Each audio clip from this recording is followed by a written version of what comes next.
Olá, seja bem-vindo ao Espaço Aberto para a Saúde, programa que visa levar até você informações sobre saúde e qualidade de vida. No programa de hoje vamos falar sobre o câncer de testículo. Segundo o Ministério da Saúde, o câncer de testículo atinge principalmente homens entre 15 e 50 anos de idade. Sua incidência é de 3 a cada 5 casos para cada grupo de 100 mil indivíduos. Mas o que será que as pessoas sabem sobre o câncer de testículo ou querem saber?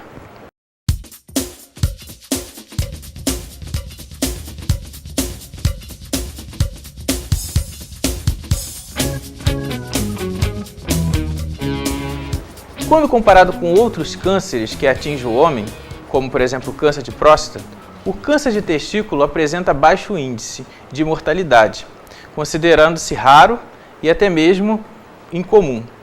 A raça branca tem a maior probabilidade de desenvolver esse tipo de câncer, isso segundo o Ministério da Saúde com dados do INCA. Nós vamos hoje aqui abordar esse tema de câncer de testículo com o professor doutor, novamente, nosso convidado especial, professor Dr. José Genilson, professor de urologia aqui da Universidade Federal Fluminense.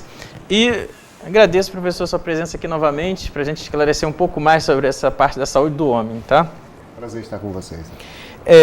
Uma primeira pergunta aqui, o câncer do testículo, ele tem alguma ligação, de alguma forma, com alguma outra doença ou não? Tem sim. Existe uma síndrome chamada síndrome de Klinefelter.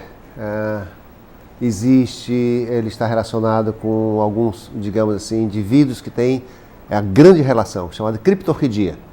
Ou seja, durante a vida embrionária, os testículos, existe a formação embrionária, estão dentro da cavidade abdominal. E eles, com a masculinização do feto, o testículo desce para a bolsa escrotal. Nesse trajeto, eles podem ficar retidos no meio do caminho. Então, a criança nasce e esse testículo fora, criptorquídeo, ou seja, fora da bolsa escrotal, ele tem uma tendência a formar, ou seja, a malignizar maior do que a população, de um modo geral, do indivíduo que tem o testículo dentro da bolsa escrotal. Esse câncer do testículo, ele é parecido com outros tipos de câncer? Existem vários tipos de câncer do testículo, né? Se nós observarmos quais são as células que existem dentro do testículo, basicamente são as células chamadas células dos túbulos seminíferos, que produzem os espermatozoides, e as células de Leydig, que produzem a testosterona. Então, é uma glândula que produz espermatozoide e que produz a testosterona. E tem uma célula de sustentação, chamada célula de Sertoli. Então, o tumor de testículo, o mais comum são tumores de células germinativas, que são originados dos túbulos seminíferos. E dentro desses tumores de células germinativas, pode ser de vários tipos histológicos, né? Cada um com um comportamento diferente. Mas como o senhor avalia o grau de conhecimento da população sobre esse tipo de câncer?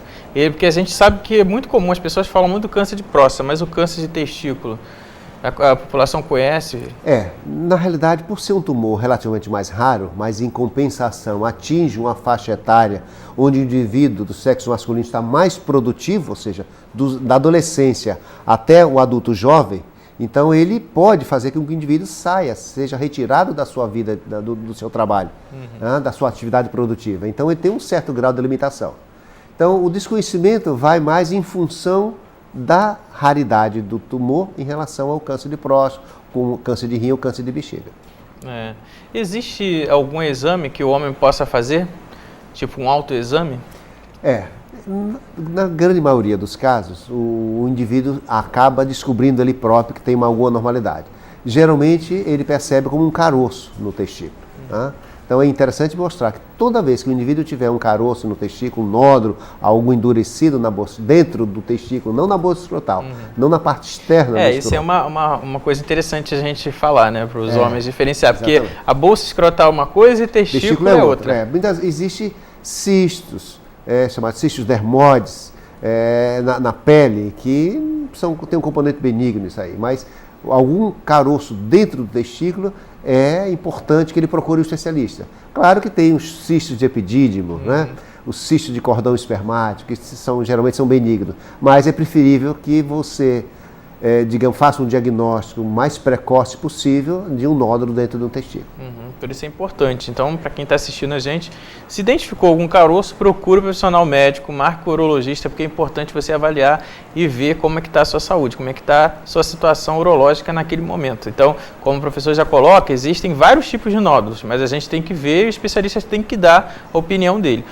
Professor, como se realiza o exame para investigação, né, lá na sua consulta? Como que é feito o exame? Que a gente falou no programa anterior que é examinado, exame físico completo, Isso. mas aí vamos falar um pouco agora nesse programa. Ou seja, como a queixa básica do paciente, a gente examina de um modo geral, mas se fixa na bolsa escrotal dele, ou seja, examina-se. Não existe melhor exame do que as mãos para sentir, para palpar, ou seja, o tato que nós temos, nós conseguimos perceber, ou seja, um tumor no meio do testículo já cria uma suspeição de que alguma coisa seja mais séria. Geralmente na parte periférica, que nós observarmos, a bolsa escrotal é composta do cordão espermático, do epidídimo e do testículo. Os espermatozoides são produzidos no testículo, nascem, migram para o epidídimo, que é uma estrutura, é um órgão adjacente ao testículo, sofre um processo de maturação e no momento do coito eles progridem pelo cordão espermático através do canal deferente, vão até a ampola deferencial e vesículas seminais e saem pelo canal ejaculatório. Então, quando nós examinamos exatamente o testículo, mas nós fazemos o exame físico, a suspeição, e o diagnóstico é confirmado através de uma ultrassonografia da bolsa escrotal e a dosagem de marcadores tumorais específicos para tumor de testículo, chamado de alfa-fetoproteína, beta-HCG e desidrogenase lática. Beta-HCG, o mesmo exame para saber se a mulher está grávida. Exatamente, ou seja, como são células germinativas, existem células totipotenciais que podem produzir beta-HCG. Interessante.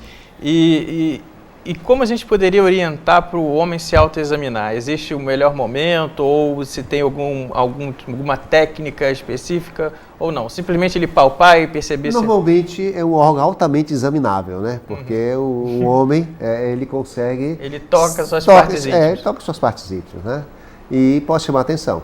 Outra maneira também é que muitas vezes pode ser diagnosticado, digamos, durante o intercurso sexual. A parceira acaba percebendo alguma anormalidade no momento que faz, digamos assim, as carícias preliminares em relação ao coito. Então, é interessante salientar porque muitas das vezes o próprio indivíduo não percebe e a parceira que chama atenção para o problema ele acaba procurando uma assistência médica. Mais uma vez, né, a gente falando aqui que a parceira, né, a mulher, por esse hábito dela de se cuidar, acaba estendendo até o homem também. E a gente aqui discutindo um pouco sobre a saúde do homem, né, que é importante também a gente sempre ouvir, as pessoas estão preocupadas com a gente. Professor, as pessoas também muitas vezes querem saber se a varicocele também, que afeta a bolsa escrotal lá, se tem relação com câncer de testículo ou não. Não. A varicocele está diretamente relacionada com a infertilidade. Os mecanismos ainda que produzem a infertilidade são desconhecidos. Acredita-se que tem algum processo relacionado ao aumento da temperatura da bolsa escrotal, porque há uma estase sanguínea na bolsa escrotal, e para que o espermatozoide possa se tornar viável, ou seja, que ele possa se fecundar, o testículo precisa estar 1,5 graus abaixo da temperatura do corpo.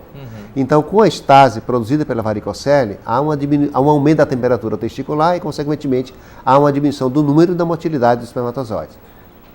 Mas não está relacionada a câncer de testículo, não. Sim, a varicocele surge justamente por esse aumento dessa temperatura, Não, a varicocele é muito mais comum do lado esquerdo, até pela própria anatomia, porque na veia espermática esquerda é uma veia que não tem válvulas, e ela desemboca diretamente angularmente na veia renal esquerda. No lado direito é menor, porque ela desemboca de uma maneira... Então já fica mais sangue ali e não consegue voltar porque não tem as não válvulas, tem né? Não tem as válvulas, exatamente. Então pode ser também, ter um componente genético também. Um pai que tem varicocele, o filho tem uma tendência a ter varicocele. Então, são duas entidades diferentes. A varicocele geralmente está relacionada à infertilidade, ou normalidade. O indivíduo pode ter varicocele e ser absolutamente normal, não seriamente.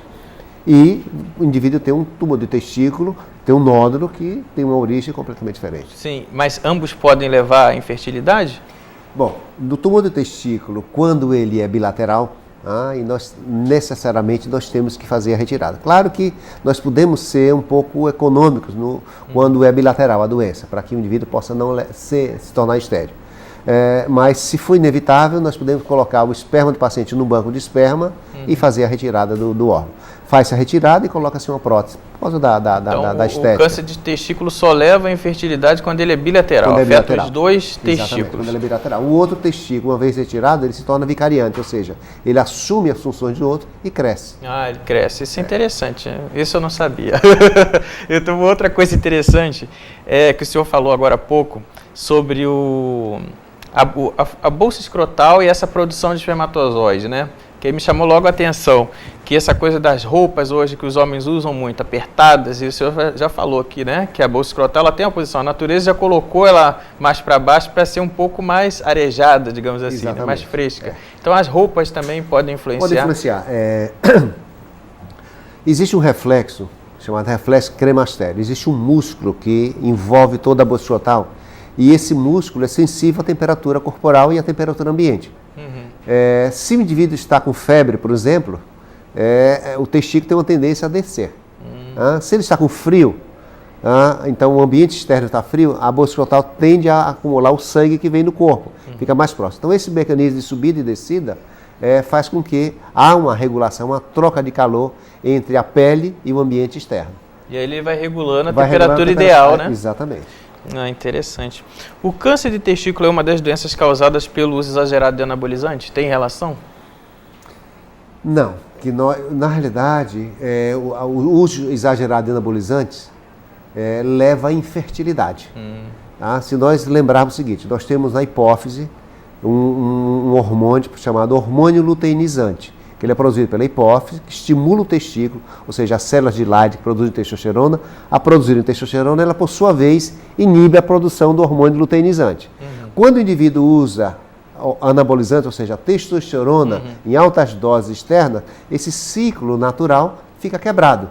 O que acontece? O hormônio luteinizante produzido pela hipófise para de ser produzido e quando ele suspende a testosterona, o testículo que tem uma atrofia das células de Leydig, porque não teve o estímulo hormonal produzido para isso, ele vai demorar algum tempo para voltar a ter. Então o indivíduo desenvolve esterilidade.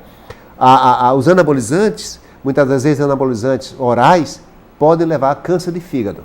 Professor, os homens que identificam algum nódulo, alguma coisa alterada no seu testículo, devem buscar qual serviço de saúde, qual o tipo de médico, o que ele deve fazer? Olha, quem trata melhor uma neoplasia testicular é o urologista. Então seria a pessoa mais indicada. Então ele deveria procurar exatamente um urologista. Claro que pode ser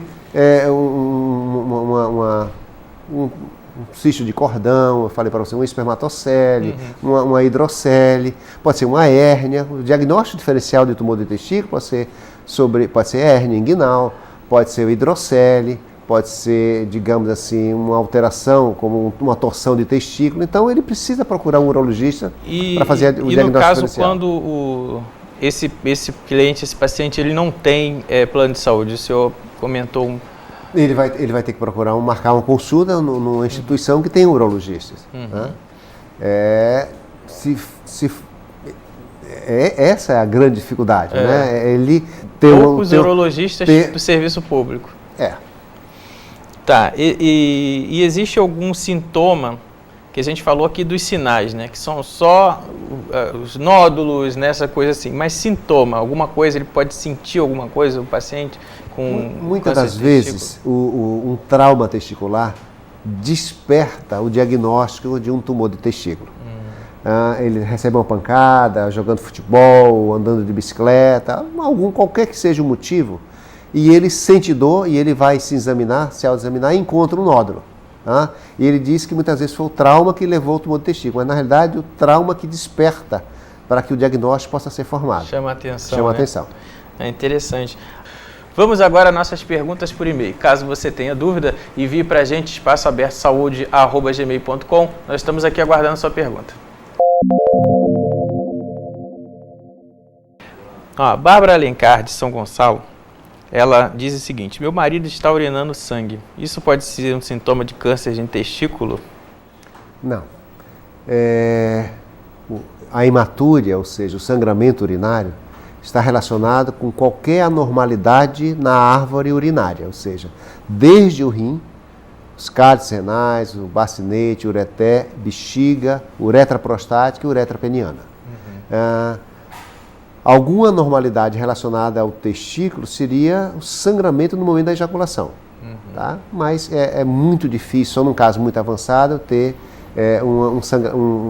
não existe relação entre tumor do testículo e sangramento urinário. O Matheus Nascimento, do Rio de Janeiro, ele pergunta, o câncer de testículo pode ser hereditário? Pode, ou seja, pode existir um componente hereditário que é um dos fatores de risco, seria um pai que teve um tumor de testículo e que pode ter uma tendência hereditária. A gente falou no outro programa sobre o câncer de próstata, a gente chega à conclusão que muitos dos cânceres, né, professor, eles são hereditários, né? Aí tem que tomar cuidado e já começar a fazer um exame, né, para observar a ocorrência ou não. Uma observação que eu queria falar, muitas das mães que percebem que seus filhos não têm um testículo na bolsa escrotal, elas têm que procurar um urologista, porque existe tratamento, tem que fazer uma cirurgia em que o testículo é retirado, ou seja, feito um processo cirúrgico de tal maneira que ele é trazido até a bolsa escrotal. E com isso permite, mesmo que ele seja de genético, ele venha desenvolver um tumor de testículo, ele possa ser monitorizado, ou seja, um testículo na bolsa escrotal é mais facilmente examinável, é percebido alguma anormalidade do que se estiver intraabdominal ou no canal inguinal. Mas o testículo doloroso por si só, ele pode indicar alguma alteração, algum tipo de doença, como a gente já falou anteriormente, alguma delas? A pessoa que está com uma bolsa escrotal extremamente dolorida, né, que pode acontecer. Normalmente, é muito comum ter o epidídimo, é um órgão muito sensível. Tá? O epidídimo é um órgão em que existe amadurecimento dos espermatozoides quando eles já estão na fase adulta. Então, eles são produzidos no testículo, depois eles migram e se armazenam no epidídimo. Então, o epidídimo pode ser um órgão muito sensível, tem uma inervação bem característica. Então, algumas doenças relacionadas ao cordão espermático, como o indivíduo foi operado de hérnia, o indivíduo foi operado de criptorquidia, ou seja, abaixamento testicular, o indivíduo fez vasectomia, ou que ele teve cachumba e o vírus da parotidite acabou atingindo o testículo também, leva a uma alteração da sensibilidade do epidídimo. Então é uma causa muito comum de consulta ao consultório médico do urologista, as dores testiculares. E no caso dessas dores, qual é a recomendação que o senhor fala? Cada doença, cada problema vai ser orientado em função do que ele apresenta, tá entendendo? Mas é muito bom chamar a atenção, porque existe um problema de urgência urológica, chamada de torção de testículo, em que o próprio testículo tem uma mobilidade, por esse reflexo hemastério subir e descer, ele pode ter uma rotação, e essa rotação estrangular os vasos sanguíneos, as veias principalmente, o sangue penetra e não acaba voltando, e fazendo uma isquemia no testículo, e o indivíduo acaba perdendo o testículo, tem que ser operado em urgência. Então, nós temos um prazo de 4 a 8 horas no máximo para operar esse paciente desde o início dos sintomas, para que o testículo possa ser salvo. Então, um testículo doloroso deve-se também procurar o urologista. Uma dor aguda, urgência, isso aí é chamado o testículo agudo. Você tem que procurar uma assistência médica imediatamente, uma emergência, para poder fazer o diagnóstico. Pode perder aquele testículo. Ele pode perder o testículo. Pode entrar em necrose e perder o testículo. Mas alguma doença venosa, como a gente falou no caso aqui da varicocele, também tem alguma relação ou não? Não, a varicocele é uma outra entidade, não tem nada a ver com o tumor do testículo. Mas de perder, por exemplo, o testículo, a gente sabe que perde pode levar à fertilidade. Ou seja, a varicocele, quando surge na adolescência, é uma das indicações de operar a varicocele. Por exemplo, a varicocele, pelo aumento da temperatura, digamos assim, no testículo, leva a uma atrofia, uma redução do volume do testículo. E uma das indicações de corrigir a varicocele na adolescência é exatamente isso. Algumas escolas preconizam varicocele com redução do volume testicular é indicação de correção cirúrgica. Interessante.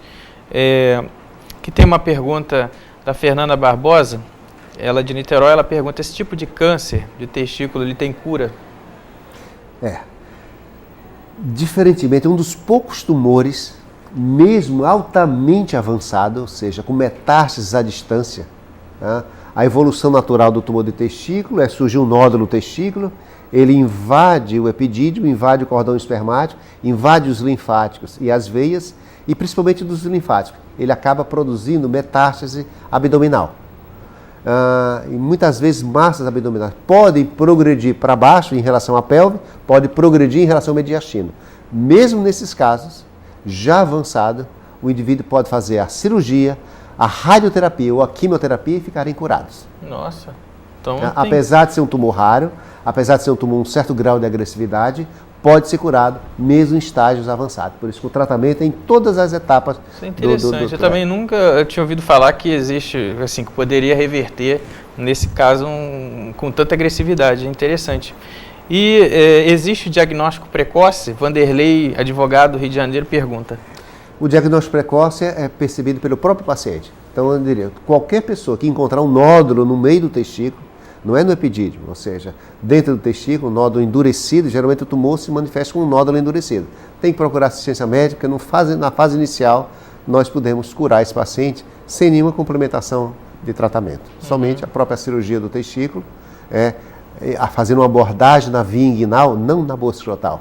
Nós cortamos em cima, ou seja, ligamos o cordão para que a manipulação não possa levar células à distância, e uma vez clampeado o testículo é retirado por via inguinal.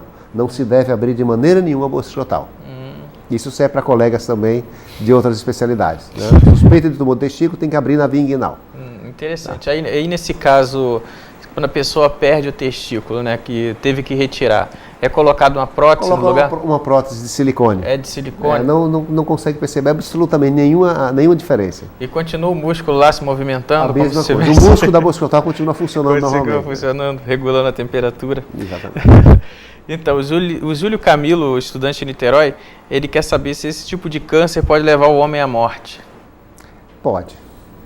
Ou seja, quando não tratado adequadamente, o tumor ele evolui muito rapidamente, e pode levar a paciente à morte pelas complicações do tratamento, que nós fazemos uma quimioterapia pesada, e essa quimioterapia acaba fazendo a deleção, destruindo os leucócitos, são as células, digamos, as nossas células de defesa. Ele pode ter uma infecção oportunista e vir a falecer de uma infecção generalizada pelo tratamento.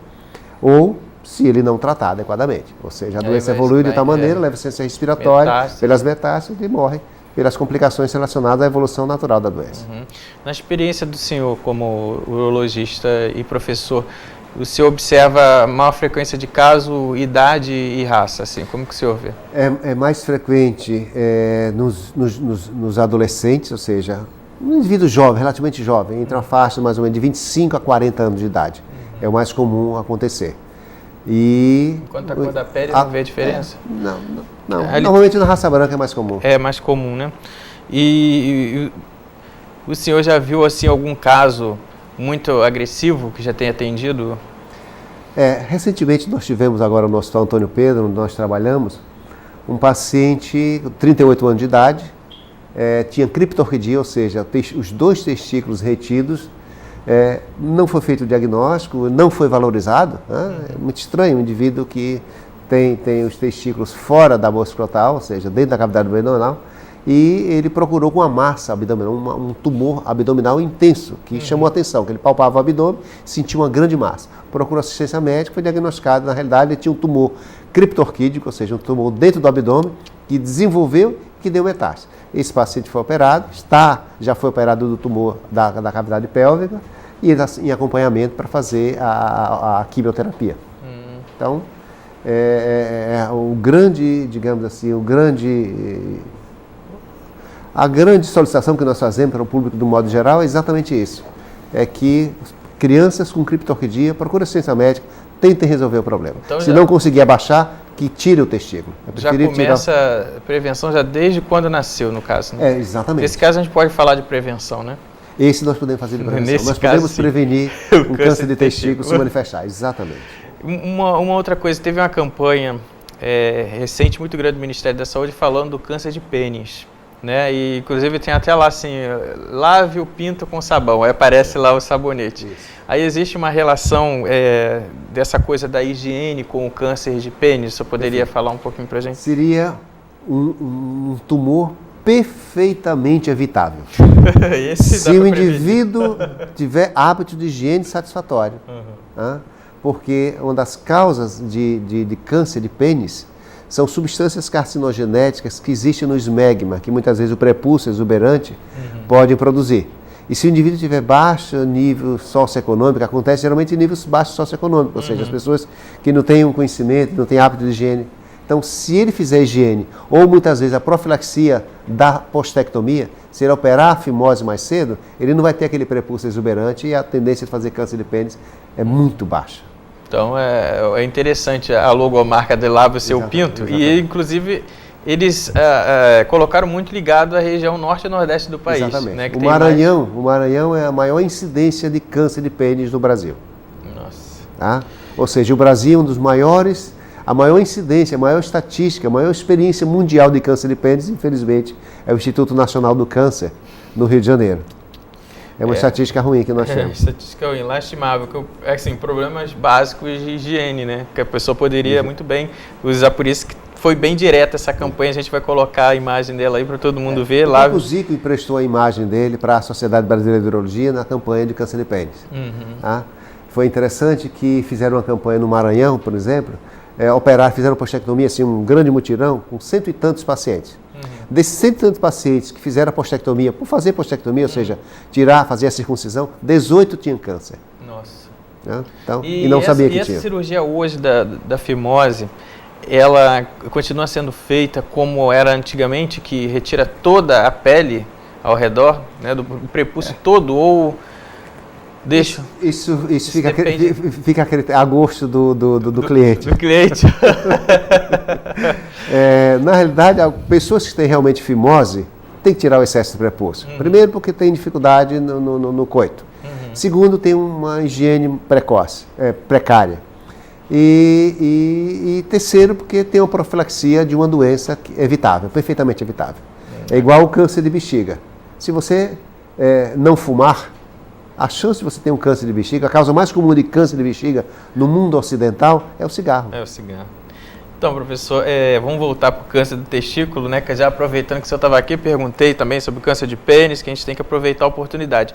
E, na opinião do senhor, qual o grande desafio hoje quando se fala de câncer de testículo no Brasil? Seria o conhecimento? Seria a falta de informação?